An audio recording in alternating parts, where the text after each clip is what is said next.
그들이 마음을 즐겁게 할 때 그 성읍의 불량배들이 그 집을 에워싸고 문을 두들기며 집주인 노인에게 말하여 이르되 내 집에 들어온 사람을 끌어내라 우리가 그와 관계하리라 하니 집주인 그 사람이 그들에게로 나와서 이르되 아니라 내 형제들아 청하노니 이 같은 악행을 저지르지 말라.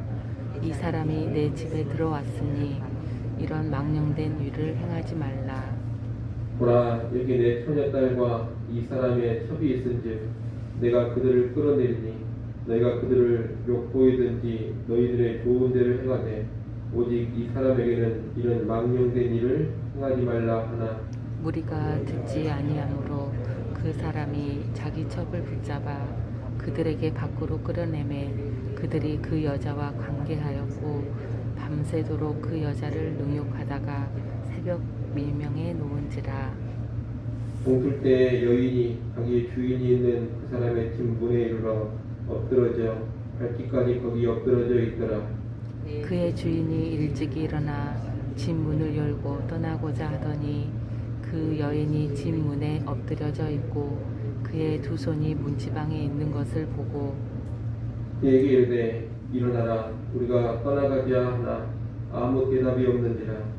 이에 그의 시체를 나귀에 싣고 행하여 저기 곳에 돌아가서 그 집에 이르러서는 칼을 가지고 자기 첩의 시체를 거두어 그 마디를 찍어 12덩이에 나누고 그것을 이스라엘 사방에 두루 보내매 같이 봅니다.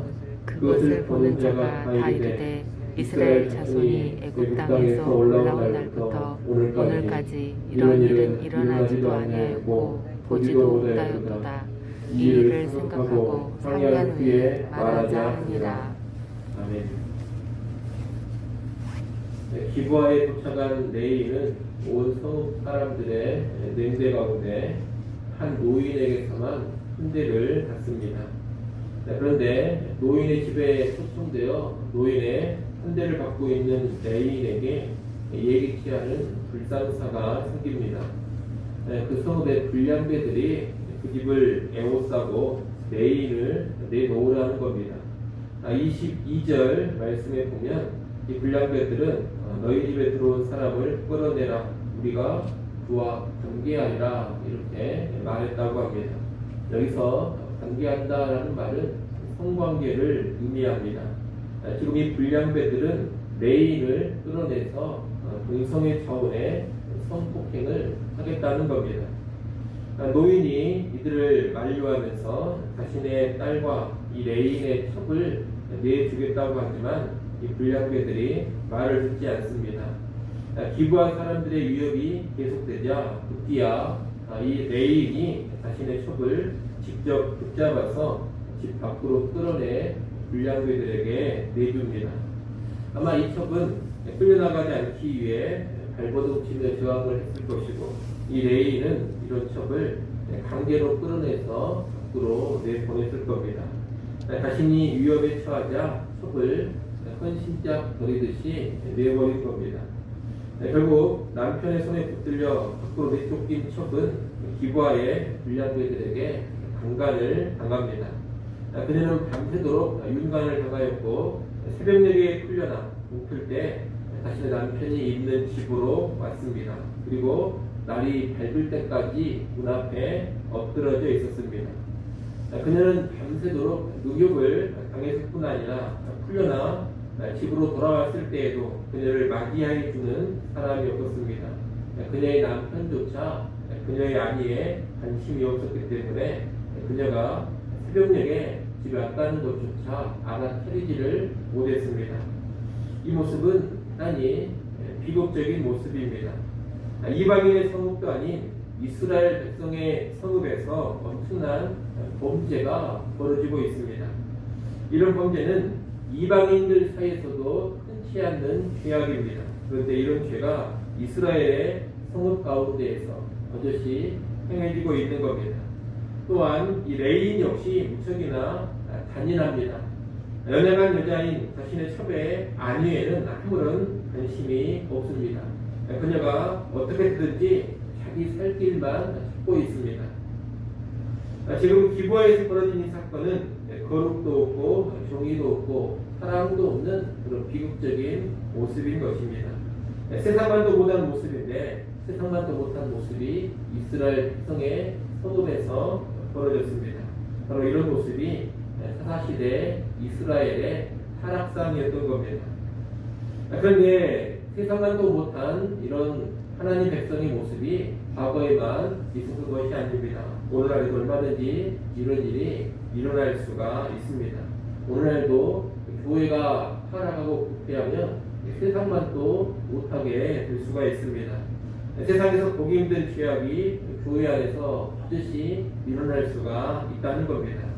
실제로 그런 일들이 우리 주변에서 종종 벌어지고 합니다. 예컨대 오늘날 세상에서는 성범죄가 한번 발생하면 즉각 엄한 징벌에 들어갑니다.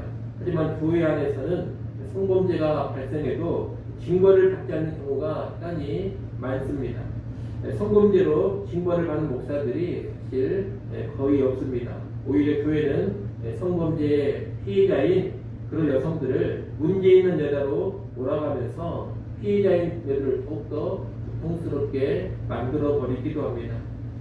성적인 문제만이 아니라 돈과 연관해서도 교회의 공급, 교회의 재정을 횡령하고 착복하는 일을 한 후에 제대로 징벌을 받은 사람이 사실 또 거의 없습니다. 아주 중한 죄를 짓고 교회를 사임하면서도 받은 것을 다 받고 나아가는 그런 목회자들이 많습니다. 심각한 윤리 문제를 일으킨 교회를 떠나서 다시 새롭게 사역을 시작하는 그런 목회자도 적지 않습니다. 이런 모습은 분명 세상만도 못한 모습입니다. 세상의 윤리, 세상의 도덕 수준에도 미치지 못하는 그런 모습을 교회가 보이고 있는 겁니다. 세상의 정의 수준에도 미치지를 못하고 연약한 사람들을 향한 세상의 배려 수준에도 교회가 미치지를 못합니다. 이런 모습은 분명 사사시대와 같은 영적 타락의 양상이라는 것을 우리는 분명히 알아야 되겠습니다. 이런 가운데 우리는 더욱더 깨어있어야 할 필요가 있습니다. 세상보다 못한 모습이 교회 안에 발붙이지 못하게 해야 합니다. 여러분, 거룩과 정의, 사랑의 영역에서 하나님이 요구하시는 수준을 교회는 늘 추구하고자 해야 합니다.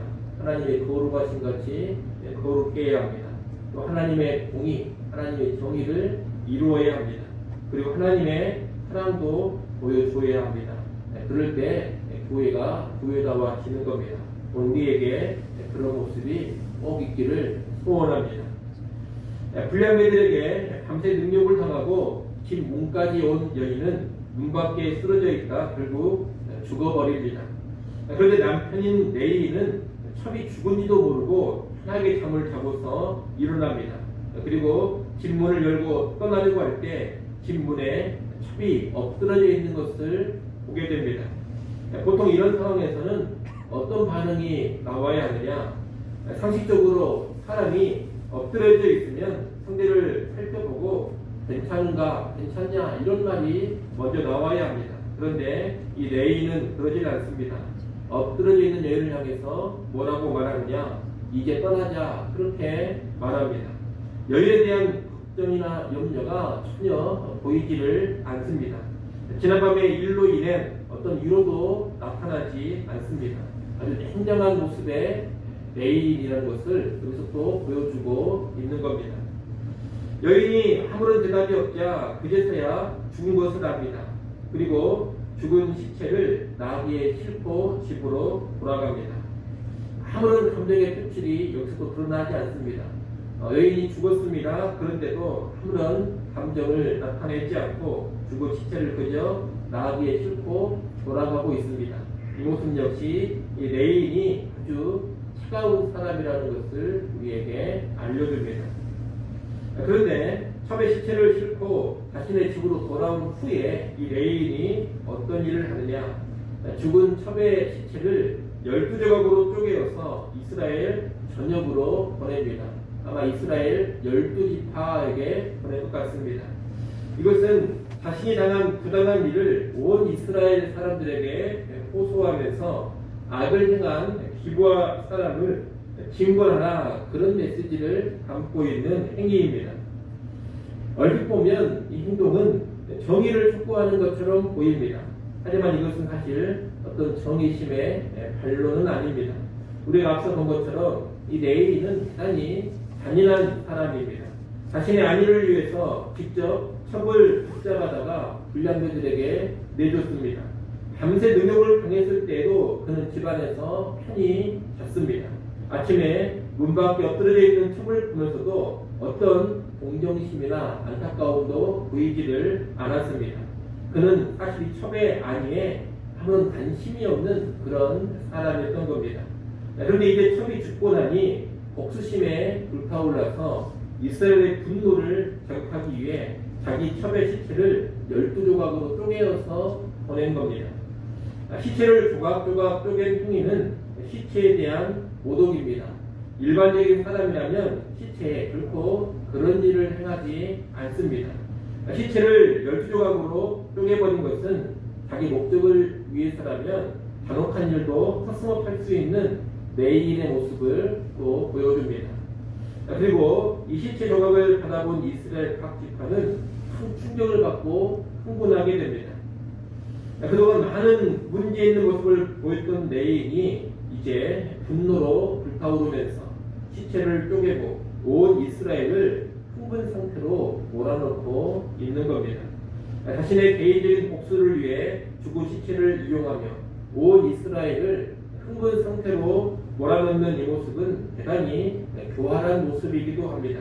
이로 인해 우리가 다음에 보겠습니다만 이스라엘은 내전에 들어가게 됩니다.